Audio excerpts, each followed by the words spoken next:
आप तमाम छात्र छात्राओं को मेरी तरफ से ढेर सारी शुभकामनाएं और बहुत बहुत कॉन्ग्रेचुलेशंस कि आपका स्कोर अच्छा है। और जिनका स्कोर अच्छा नहीं है उनको निराश होने की आवश्यकता नहीं है, और भी बहुत सारे रास्ते हैं। इसके अलावा भी हमारे चैनल से जुड़े रहिएगा तो हम सभी रास्ते के बारे में आपको बताएंगे। और साथ ही ये कोई फाइनल रिजल्ट नहीं है, अगर 1-2 मार्क कम हो रहा है तो आपके चांसेज है कि अभी भी आपका स्कोर बन सकता है, आप सेलेक्ट हो सकते हो। मैं हूं के सर, और के सर ट्यूटोरियल में आप सबों का स्वागत है। आंसर के जारी होने के बाद सबसे बड़ा सवाल था कि ये जो महिलाएं हैं या बीसी है या एसटी है या ओबीसी है, इनका चयन कैसे होगा, इनका कितने मार्क पे इनका सिलेक्शन होगा, कितने मार्क वाले सुरक्षित है, नॉर्मलाइजेशन से क्या होने वाला है, इन सभी चीजों के बारे में आज हम चर्चा करने वाले हैं। वीडियो अगर अच्छा लगे तो लाइक शेयर और कमेंट भी कीजिएगा। चलते चलते चैनल को सब्सक्राइब कर दीजिएगा, बेल आइकन को दबा दीजिएगा। और तो हमारे पास जो पिछले 2019 का रिकॉर्ड है जिसमें जो स्कोर कार्ड आया था, ठीक है ना, सभी छात्र छात्राओं का, उन्हीं स्कोर कार्ड के हिसाब से हम एनालिसिस करेंगे कि इस बार कौन से कास्ट को कितने नंबर पे सिलेक्शन होने वाला है, क्योंकि जो आरक्षण की पॉलिसी है वो 19 वाले हैं, उसमें कोई चेंजिंग नहीं हुआ है। हमारे पास एक स्लाइड है जिसके माध्यम से हम एक जो पूरा 19 वाले जो रिकॉर्ड था उसके हिसाब से हम उसको बनाए हैं। तो चल यहाँ पे लिखा हुआ final result of typing test of DEO candidate held on 18, 19, 20 and 21 February 2020, ascending order of registration number. तो बढ़ते क्रम में रजिस्ट्रेशन नंबर के हिसाब से दिया हुआ है। The cut off general candidate is English 30 और हिंदी 35।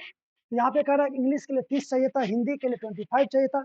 वहीं पे एसटी वोमेन या candidate have been qualified within 10% weightage. मतलब अगर आप टाइपिंग की बात कीजिए तो इंग्लिश में लड़कियों के लिए 27 चाहिए और हिंदी में 23 चाहिए। वही पीएच कैंडिडेट के लिए एक एक मार्क और कम कर दीजिए, इंग्लिश में 26 और हिंदी में उसको 21 चाहिए। समझ गए ना, टाइपिंग में भी आपको आरक्षण मिल रहा है। और यहाँ पे आप चलते हैं बात हम लोग सीबीटी का, क्योंकि टाइपिंग तो अभी आया नहीं और टाइपिंग का स्पीड आप लोगों को लगभग पता ही होगा। तो सबसे पहले हम बात करते हैं किसका, जनरल का। अगर आप जनरल कास्ट से मेल हैं, ठीक है, या फीमेल हैं, और अगर मेल में आप पीएच हैं, अगर आप मेल में जनरल से मेल है और विकलांग है, समझ गए ना, तो आपका मिनिमम कटअप जाएगा 25। कितना कटअप जाएगा? 25, समझ गए। और अगर आप मेल में पीएच नहीं है तो आपका मिनिमम कटअप जाएगा 30, समझ रहे हैं। तो आपको 30 मार्क कम से कम लाना होगा क्वालिफाई करने के लिए सीबीटी में। या फिर अगर आप विकलांग है तो आपको 25 पे ही आपका सिलेक्शन हो जाएगा जनरल मेल से। अगर आप फीमेल है पीएच में तो अभी आपको 25 चाहिए, और अगर आप फीमेल है जनरल से तो आपका 27 में ही सिलेक्शन हो जाएगा। इस चीज को स्क्रीनशॉट ले लीजिए, क्योंकि पूरा टेबल समझना बहुत मुश्किल था, तो हम इसको एनालिसिस करके आपको समझाने के लिए हम आसान तरीके से बना दिए हैं। इसी तरीके से अगर आप BC1 कैटेगरी से आते हैं और आप मेल हैं अथवा फीमेल हैं, ठीक है, अगर मेल में अगर आप पीएच हैं, विकलांग है BC1 कैटेगरी से, तो आपको 25 मार्क चाहिए मिनिमम क्राइटेरिया जो सेट है, ठीक है ना। और अगर आप पीएच नहीं है BC1 कैटेगरी से तो आपको 27 मार्क चाहिए। अगर आप फीमेल हैं BC1 से हैं, पीएच है तो आपको 25 चाहिए, अगर आप पीएच नहीं है तो आपको 27 चाहिए। मतलब इसी प्रकार से अगर आप BC2 से हैं, इससे BC2 से हैं तो आपको, अगर मेल है फीमेल है, मेल में अगर आप पीएच हैं मतलब विकलांग का सर्टिफिकेट आप लगाए हैं तो आपको 25 चाहिए, अगर आप विकलांग के सर्टिफिकेट नहीं लगाए तो फिर आपको 27 चाहिए। मतलब आप, ठीक है ना। फीमेल के लिए सेम कैटेगरी है कि अगर आप विकलांग है तो 25, अगर विकलांग नहीं तो 27, ठीक है। इसी तरह से अगर आप जाइएगा एससी में, एससी में अगर आप मेल हैं या फीमेल हैं, अगर मेल में आप विकलांग है तो फिर आपको 25 ही चाहिए, विकलांग है तो आपको 25 चाहिए, चाहे आप किसी भी कास्ट से बिलोंग करते हैं, ठीक है ना। एक साथ आपको 2 आरक्षण नहीं मिलेगा कि विकलांग का भी मिल जाए और कास्ट का भी, तो वो आपको नहीं मिलेगा, ये क्लियर सुन लीजिए। अगर आप पीएच नहीं है, समझ गए ना, मेल है तो आपके 80 से भी है तो आपको 27 मार्क चाहिए। पीएच के लिए आपको क्या चाहिए? 25 और ये 27, ये क्लियर है। इसमें आपको मतलब एक साथ 2 आरक्षण आप नहीं ले सकते। अगर आप एसटी हैं, क्या है, एसटी से हैं, ठीक है ना, तो आपको यहाँ पे मेल हो या फीमेल हो, अगर पीएच है तो वही 25, अगर पीएच नहीं है तो 27, फीमेल के लिए वही 25 और 27। यहाँ पे सेम आपको मार्क मिलने वाला है मेल और फीमेल को, अगर आप एसटी से हैं तो, ठीक है, अगर पीएच है तब भी और पीएच नहीं है तब भी, समझ गए। तो यही एक एनालिसिस था कास्ट वाइज। इसके बाद ओबीसी वगैरह सबका तो पिछले बार नहीं दिया हुआ था, तो आई थिंक इसी में से किसी में से आप एक कैटेगरी में आते होंगे। अगर नहीं भी आते तो यही कैटेगरी आपका होगा।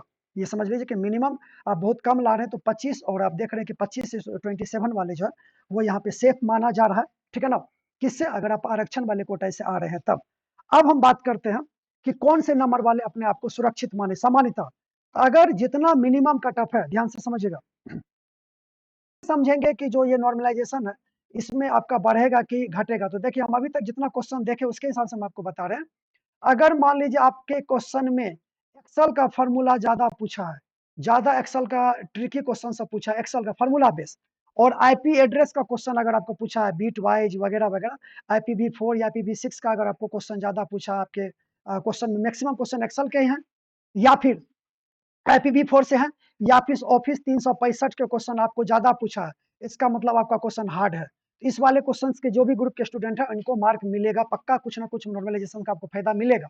अब कितना मिलेगा वही 4-5 मार्क का कहानी नहीं, जोड़ के सबको 5 मिल जाएगा, ये तो उसका अपना-अपना कैलकुलेशन का क्राइटेरिया होता है, उसके हिसाब से आपको तय करेगा, ठीक है ना?